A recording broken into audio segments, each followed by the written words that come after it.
Okay, well, today we're going to talk about culture, and just sort of as an opening question for you to think about while you're listening to this lecture, just a few questions to throw out there. First of all, does America have a culture? What do you think? If we do have an American culture, what is it? Define what is American culture. You don't have to turn it in, but just sort of an open-ended question for you to think about. Okay, so in thinking about culture, there's sort of an open definition that I wanted to provide for you. So let's start with that. What is culture? How do we define culture? Well, as people interact over time, sociologists believe that there's a sort of a development of culture. In other words, it's not something that happens immediately, but it's sort of an agreement that people make as a result of interacting with one another. So, first of all, they develop a shared reality. As they are existing together, they are sharing a certain kind of existence together, and through that, they develop what we call a shared reality. The second thing that happens over time is they come to develop a certain perspective on the world. Maybe it was like a farming community. They have a perspective on what sort of is valuable in a farming community. This is a perspective that they might develop. And then they come to a working consensus. This is, again, not something that happens immediately, but a result of communication and practice and living together. And through that, they can, sort of develop a working consensus, meaning that it's not absolute, it's actually pretty fluid, something that might change over time, but in the moment they have a working consensus. So when you think about American culture, we can kind of come to a working consensus as to what that might be, but maybe 10 years from now it might be a sort of different reality and therefore a different kind of consensus. So really this does give a very openness to what culture is about. And then the last thing is, as people interact over time, they come to a common definition of what they believe is true, moral, and worthwhile. So culture really is about what people believe is the most important aspect of their particular society. So again, maybe we think about the American culture and something that we value as the most true or moral, worthwhile, maybe individualism or freedom.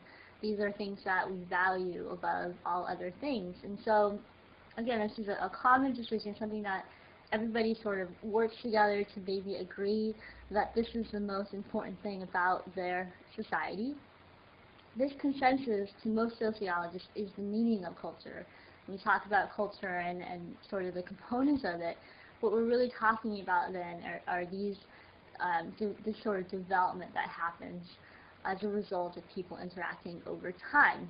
So now that we've defined culture, the next thing I want to do is talk about what's called the cultural process.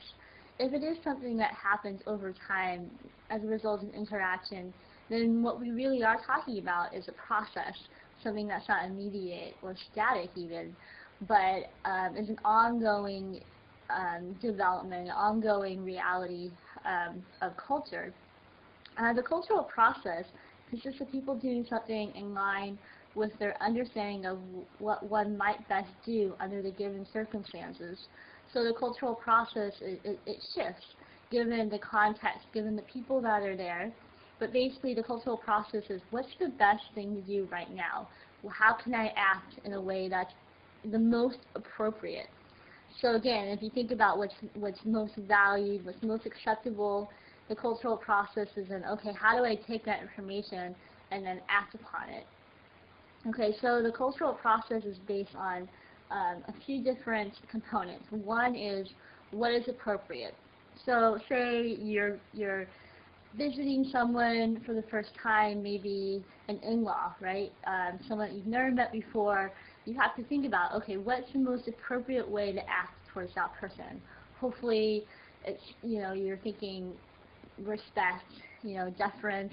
you want to be on your best behavior, there's something that you know in your mind, given the relationship, given the culture that you're in, this is the most appropriate type of action. Maybe you bring flowers or something like that as a way of showing that this is a relationship that you care about. Okay, so then the next thing then would be, what is right? What's the right thing to do? You can usually tell what the right thing is to do based on what's the wrong thing to do. Maybe think about like the first date that you ever went on with your significant other, if you've ever been on a date. The right thing to do is maybe if you're a guy, that you open up the door. The wrong thing would be maybe talking the whole time at a date, or so there's always something in your mind of what's the right way to act versus the wrong way to act. The next thing is, what will result in a certain response. So in every action that we do, in every sort of behavior that we enact, it's in a way that we want a certain kind of response. We want a reaction. So hopefully the reaction that you want is respect, or you want to be liked, you want someone to like you. So with your behavior, you're trying to then yield a certain response from that person. And that's really important as you kind of break down human behavior and human action, that it's not just about putting something out there, but how you want to be received, how you want the other person to come back and behave back to what you are trying to do, what you're trying to achieve in that moment. And then the last thing about the cultural process is that it's the ability to do all this in concert with others. So when we talk about culture, we talk about the cultural process, again, not just you as an individual, but as a group, as the person in front of you. If it's more than that, it could be as many as 1,000 or just 2 people. But really, we're all trying to, in concert, try to achieve a certain kind of interaction. And all this sort of comes down to, well, what's the most acceptable and appropriate way to proceed. And so this is sort of known as the cultural process. So as we sort of define culture, we are, in a sense, defining it. It's an ongoing process. And through interaction, and this is what the cultural process is all about, we reiterate that. We reconstruct it. It's something that's not a static thing, but we try to show that these things are important by our actions and by our behavior. And in a sense, once we sort of acted out, behaved in a certain way, we have asserted that these are the values that are important. So it's this constant cycle between what's sort of upstairs, in terms of what is going on in our mind as to what's important, and then acting out of that. And that action then reinforces the values that we consider to be important. So the first thing I want you to do with the lecture-based assignment is to read the article called Nasarima, and it'll be in the next link in this lecture. Go ahead and link to it. It's a Word document. Open it up, read the article, and then I want you to respond to the following questions. In one sentence, sum up the Nasarima culture. Question number 2, how do the Nasarima feel about the human body?